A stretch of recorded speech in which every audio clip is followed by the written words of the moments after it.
Bless our efforts, Lord, to pull our community together to be what we ought to be to the children and the future leaders and Seattle and the community at large. Good morning, ma'am. How are you? Good morning. Thank you so much. I didn't get any extra salt this morning. I know you did, because I don't put it out here. So Oh. Good morning. My name is Monty Harris, and I'm president of the Breakfast Group, and we are excited about our program this morning. So the Breakfast Group is a nonprofit organization consisting of all volunteers. We are an organization that is really focused on education and youth. We believe young people, if they're inspired and engaged and they see examples, they can be highly successful. Our organization got started informally during the late 60s, early 70s, when a group of African-American young men were being hired into the management levels of different companies and organizations. So it was this networking that got started. Then at that same time, there was a real problem in the community with African-American youth, primarily African-American young men. People had started to describe them as the endangered species, and we began to think maybe this is an area that we can focus on. We gotta put an organization together that has as its central philosophy reaching back and giving back to our young brothers, particularly those who are still at risk and having a lot of challenges, like some of us had when we were their age. And if we don't do that, we're not being responsible. And so we did formalize, and we actually organized a group in 1976, and then we began to have these monthly breakfast meetings to look back at where we started and what we've been able to accomplish, the number of lives that we have been able to affect, the number of families that we've been able to affect. And we get that indication every time we have someone come back to us, like this morning in our meeting. I met him and he told me a story, so I thought it would be really good to have him come and say a few words because it's an example of a full circle. So here's Trey.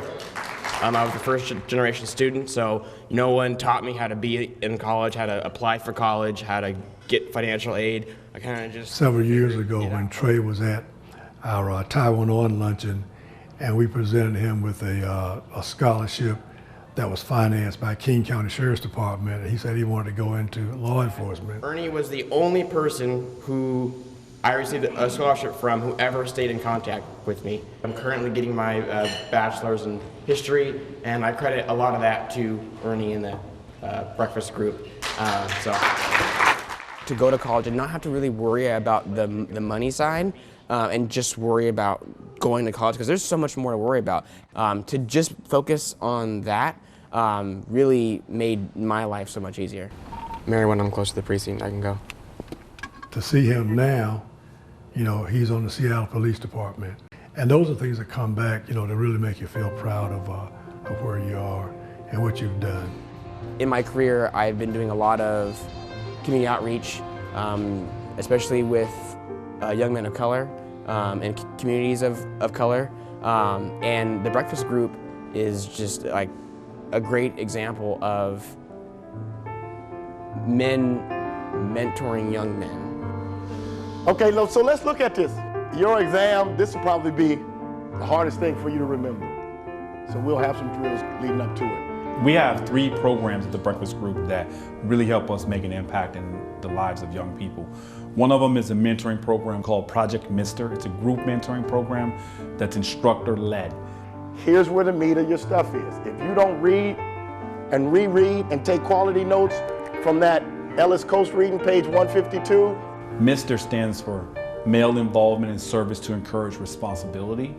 And the core of that program is for our instructors to teach curriculum that is centered around life skills, college prep. So just come with it, do your best. You know the difference between your best and not your best, all right? Like for me, there was like a couple of scholarship opportunities I've had. Like I've got a lot of money for my first school next year, just off this class. All right, let me hear from Lanique, Waters, somebody I haven't heard from. Cameroon. Project M.I.S.T.E.R class actually is a practical application of the desire to be part of the solution. This class like basically helps you like plan out your future. It tells you how to behave in certain occasions. All right, let's go. Number 3. If you had to cut spending, what would you cut and how much reduction could be made? Stop spending money on food. Well, how you gonna eat? You got to eat. Yeah, I just eat at home. Yeah, but yeah, you can save a bunch of money, just wait till you get home to eat, right? Breakfast Group Project M.I.S.T.E.R began in 1 or 2 schools, and it's expanded to 5 right now. Franklin High School, South Lake, Cleveland, Garfield, and Rainier Beach. Because the need is bigger than 1 or 2 schools. Well, the Breakfast Group took it upon itself to really spend some sweat equity in what we could do to bridge the gap that some of these young men are facing. Some of it is discipline, some of it is exposure, some of it is teaching practical life skills in a context that they can relate to. If you really don't want to know what the rhetoric behind what people are saying, go look at the budget. Where's the money spent? That'll tell you what you care about. And the truth of the matter is, these young men rarely meet men who look like them, who have been successful in professions outside of entertainment or athletics. A lot of the guys in the Breakfast Group, a lot of those guys come from the same background that those kids are coming from. So you can't tell them what you can't do. You can't tell them what can't be accomplished because the color of your skin or your socioeconomic background. You can't tell them that because they did it. And so your parents are sacrificing continuously, always. If you ask your parent, the parent that's irresponsible, don't take that $3,000, $3,500 and pay the rent.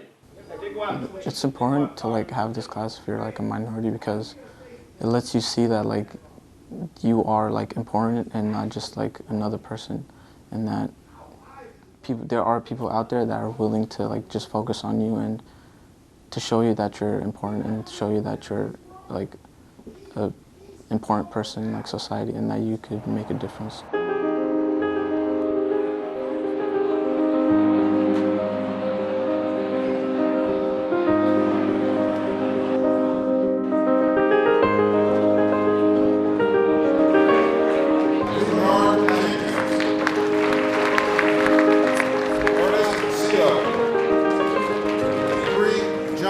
The Taiwan On is a motivational event, and what happens is everyone comes together.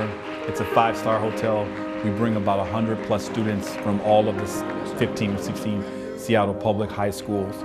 When the students come and attend this event, they have a chance to sit down and have lunch with business professionals and many other people.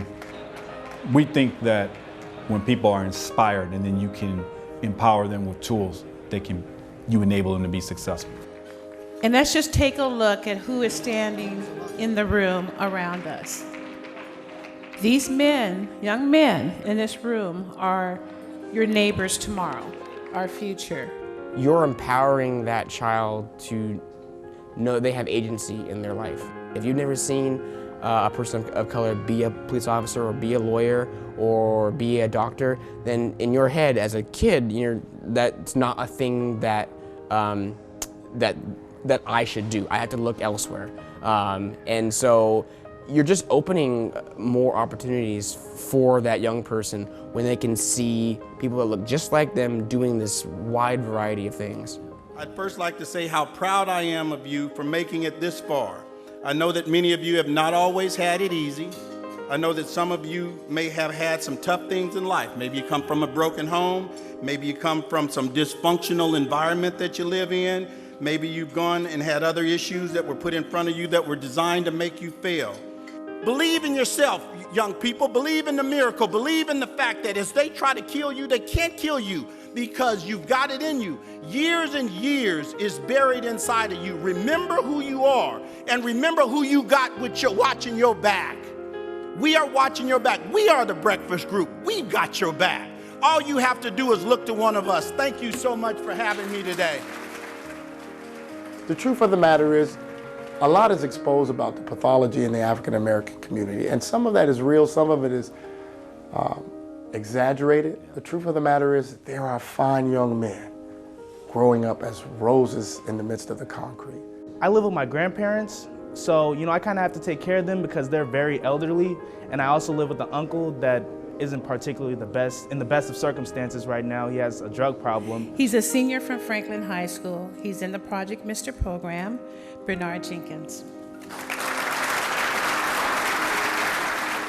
And so the breakfast group has really helped me handle the stress and the situations that I've had to deal with. They've kept me motivated towards getting a really good education and empowering myself and inspiring me to do great things and to always strive to be better than what I was yesterday, and to just wake up every morning and work as hard as I possibly can. It was my junior year when this bond between me, Reverend Proctor, Mr. Mitchell, and the students of Project M.I.S.T.E.R came about. When I first had the courage and the self-confidence to meet the UW grad, the Oxford attendee, the pastor, Reverend Proctor, he was so down to earth and we instantly clicked because I knew that he knew that I was serious about my education. He helped me become more productive and refine my soft and hard skills in order for me to make it as a black man in America. Thus far, in my senior year, I am honored and pleased to say that I've been accepted to the University of Washington, West Point, the Naval Academy, and Baylor University.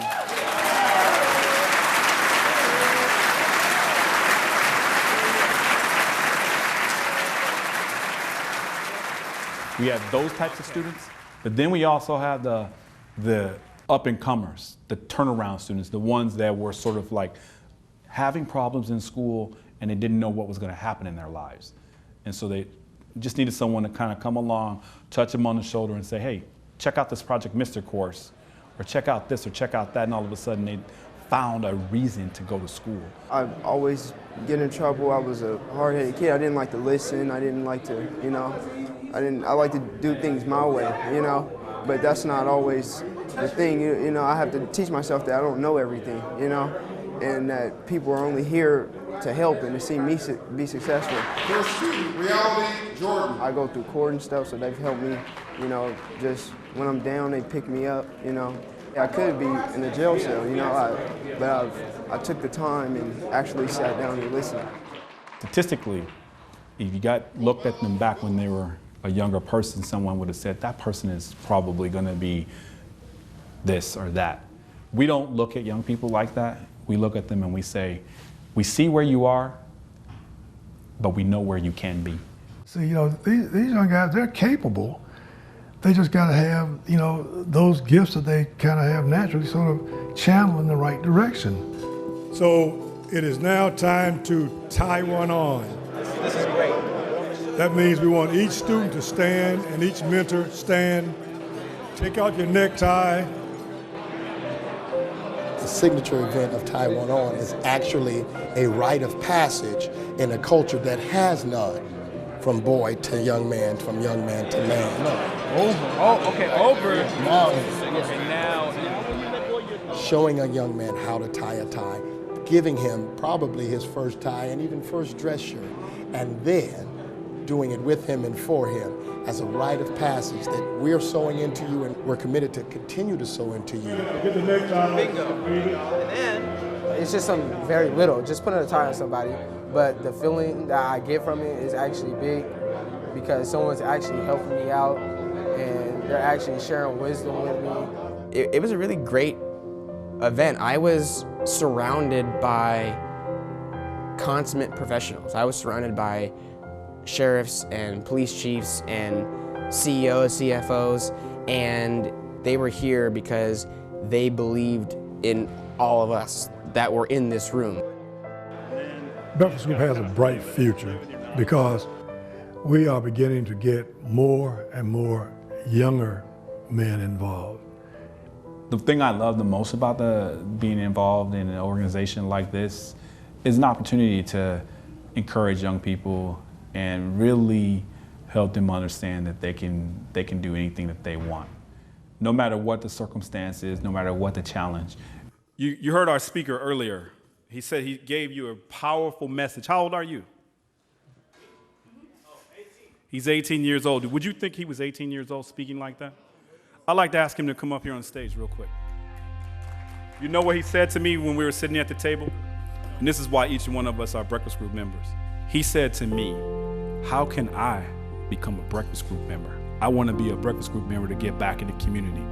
So right now, he's going to be deemed a Breakfast Group member.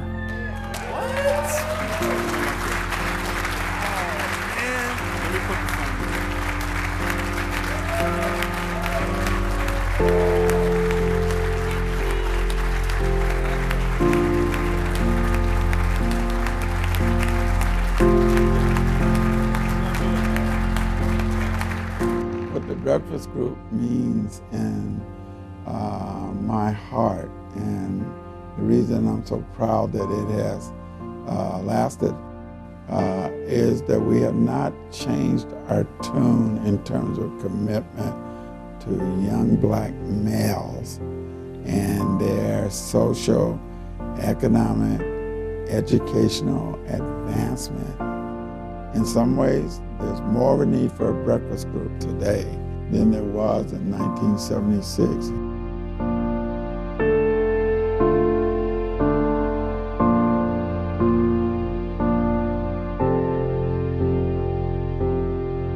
It really meant a lot to me for someone to see potential in me, and I am grateful to this day. The Breakfast Group is going to continue to grow. You know, I really appreciate what they've done for me, what they've done for the black community, and how they've uplifted the Seattle community and brought everybody together. And I believe that they're leading the next generation in the right direction. It will go a long way to shaping the 21st century leaders, men, and the sustainability of our communities. It's important. And woe unto us if we squander this moment and this time. Because if not us, then who? If not now, then when? If not here, then where?